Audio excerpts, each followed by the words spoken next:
ప్రవచనాలు వినేవారి సంఖ్య గణనీయంగా పెరిగిపోయింది. ప్రవచనాలకు ఆదరణ బాగా పెరిగిపోయింది. ఈ నేపథ్యంలో కొందరు ప్రవచనాలను కూడా ఒక కమర్షియల్ వస్తువుగా డీల్ చేస్తున్నారు.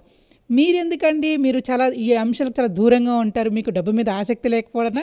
ఎట్లా అండి? నాకు ఆసక్తి లేని మాట నిజమే, కానీ అవసరం లేకపోలేదు. అవసరం ఉంది. నేను చదువుకున్న విద్యా విధానం, మా అమ్మ మా నాన్నగారు నాకేం నేర్పారు అంటే, అధికంగా డబ్బు మన ఇంట్లో చేరుతోంది అంటే దేవుడి విగ్రహం మీద దుమ్ము పేరుకున్నట్టేనమ్మా. మీ కన్నీళ్లతో చెబుతున్నా. అధికంగా సంపాదిస్తున్నావు అంటే దేవుడి విగ్రహం మీద దుమ్ము పేరుకున్నట్టే. ఎప్పటికప్పుడు దులిపేయాలి. ఆత్మ దైవం. ప్రతి శరీరంలో ఉంది ఆత్మ. నేను పెద్ద ప్రవచనకర్త, మీరు మామూలు వ్యాఖ్యాత కాదు. మీరు దైవమే, నేను దైవమే, ఈవిడ దైవం. ఈ మైకు కూడా దైవమే. చిచ్చక్తి చేతనారూప, జడశక్తి జడాత్మక. నేను ఎంత బాగా మాట్లాడినా, మీరు ఎంత మంచి ప్రశ్నలు వేసినా, ఇది పని చేయకపోతే ఇక్కడ ఏం నడవదు, అది పని చేయకపోతే అసలు నడవదు. ఇది కూడా దైవరూపమే. దైవం కానిది ఏది లేదు ఇక్కడ. మనం గ్రహించవలసింది ఏమిటి అంటే, లోపల ఉన్న ఆత్మరూపంలో ఉన్న దైవాన్ని మనం గుర్తించాలి అంటే పైన దుమ్ము పేరుకోనేకూడదు. ఈ దుమ్మే డబ్బు. నా దృష్టిలో డబ్బు అంటే దుమ్ము. ఆ డబ్బు మనం అవసరాన్ని మించి సంపాదించామనుకోండి.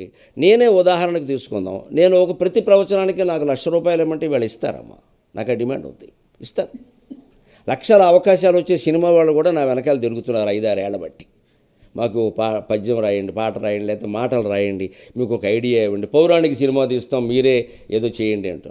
అస్సలు సినిమా వాళ్ళు ఎవరో నా జోలికి రాకుండా దండం పెట్టాను. దానివల్ల ఏది సంస్కరింపబడకపోగా ఇంకాస్త చెడిపోద్ది. అది బాగుపడుతుందో లేదో నాకు తెలియదు, నేను చెడిపోతాను. ఎందుకంటే రాత్రింబగళ్ళు సిట్టింగ్లు స్టాండింగ్లను కూర్చుంటారు. ఏం చేస్తారో మీకు అందరికీ తెలుసు. జీవితం నాశనం అయిపోతుంది. నా జపం ఉండదు, నా తపం ఉండదు. అందుకని నాకు డబ్బు పట్ల ఆసక్తి లేకపోవడం సమస్య కదా. ఆసక్తి మొదటి నుంచి తక్కువే, కానీ అవసరం ఉంటుంది కదా. ఆ అవసరం మేరకే ఉండేలాగా అది పెరగకుండా నేను చేసుకున్నా. ఎందుకంటే నా పిల్లలకు కూడా నేను స్పష్టంగా చెప్పా, సంపాదించి ఇచ్చేదేదో ఇచ్చా, ఇక మీద సంపాదించేది నేను మీ అమ్మ జలసా చేసుకుంటాం, మీరు అడగడానికి వీలేదని చెప్పాను. వాళ్ళకు 25 ఏళ్ళు దాటగానే కూర్చోబెట్టి చెప్పేశా, నేను మీ అమ్మ జలసా చేసుకుంటాం, తీర్థయాత్రకి వెళతాం, దాన ధర్మాలు చేసుకుంటాం, తిరుగుతాం. మా పెళ్లి రోజు వస్తే ఈవిడ వెళ్ళి వైదేహి సేవాశ్రమం అంటే ₹25,000 ఇచ్చిందండి. రామకృష్ణ మఠానికి ఇచ్చిందండి మా పెళ్లి రోజుని. మా పెళ్లి రోజుని మేము అలా చేసుకుంటాం. ఆవిడ పుట్టినరోజు, నా పుట్టినరోజు మేము చేసుకుంటాం. దీని మా పిల్లలు చాలా మంచివాళ్ళు, అలాగే మొదటి నుంచి అలాగే పెంచుకుంటూ వచ్చామని, ఇది మాత్రం సంపాదించమని మిమ్మల్ని అడిగామా అన్నారు. అదృష్టమేది కూడా. ఇవాళ మా కోడళ్ళు అలాగే ఉన్నారు. ఇది నిజంగా నాకు చెప్పిన మాట దయచేసి మీరు టీవీ కోసం కాదు, మీకోసమైనా ఒకసారి ఆలోచించండి. డబ్బు పెరుగుతోంది ఇంట్లో అనవసరంగా అంటే దేవుడి విగ్రహం మీద దుమ్ము పేరుకున్నట్టే. అది దులిపేయాలా వద్దా? మీరెంత ఆరాధించే విష్ణుమూర్తి విగ్రహం, రామచంద్రమూర్తి చాలా అందంగా ఉండొచ్చమ్మా. డస్ట్ పేరుకుంటే ఏం చేస్తారు మీరు? ఏమి దొరకకపోతే కొంగుతోనే దులిపేస్తారు. బట్ దేవుడిని చూడలేరాలా మీరు? ఆత్మకి ఈ బంధాల కంటే ఎక్కువ ముందు డబ్బు. ఇది పేరుకుంటుంటే దాన్ని తోసియాలి. నాకు అక్కర్లేదు. అయినా ఇప్పుడు నాకేం లోటు చూడండి, నాకున్న ఉంగరాలు మీకు లేవు. నాకు లోటు ఎక్కడుందండి? నేను బాగానే ఉన్నాను. ఇంతకంటే ఎందుకు? ఇవి ఏవి కూడా నేను కొన్నవి కాదు. ఇది ఒక్కటి పెళ్లి ఉంగరం నాకు పెట్టారు. ఇంతకుమించి నేను ఆశించను. ఇంకెవరైనా పెడితే పెట్టుకుంటాను. నాకు ఒకసారి భావావేశంలో ఇచ్చేసినవి ఉన్నాయి, ఇవిడికి బాగా తెలుసు. ఇప్పటికో 10 ఉంగరాలు, 2 కంకణాలు, హారాలు వెళ్ళిపోయినాయి జనంలోకి. నాకెవరో పండితుడో కవో పద్యం చెప్పగానే వేలుకొని ఉంగరం తీసి ఇచ్చేసిన సందర్భాలు చాలా ఉన్నాయి. అంటే ఇచ్చేస్తాం, ఎందుకంటే ఇవన్నీ అలా వచ్చినవే కదా, అలాగే వెళ్ళిపోతాయి అంతే. ఈ వైరాగ్యం అంటాను దీన్ని. వైరాగ్యం మానవ జీవితంలో ప్రధాన ప్రవృత్తి కాగలిగితే యావత్ సమాజం బాగుంటుంది. వైరాగ్యాన్ని ఇప్పుడు నెగిటివ్ క్వాలిటీ కింద ప్రచారం చేయొద్దు. It's positive quality. అది మన ఓకే, మీరు మార్పు తల్లిదండ్రుల మీద పెడుతున్నారు.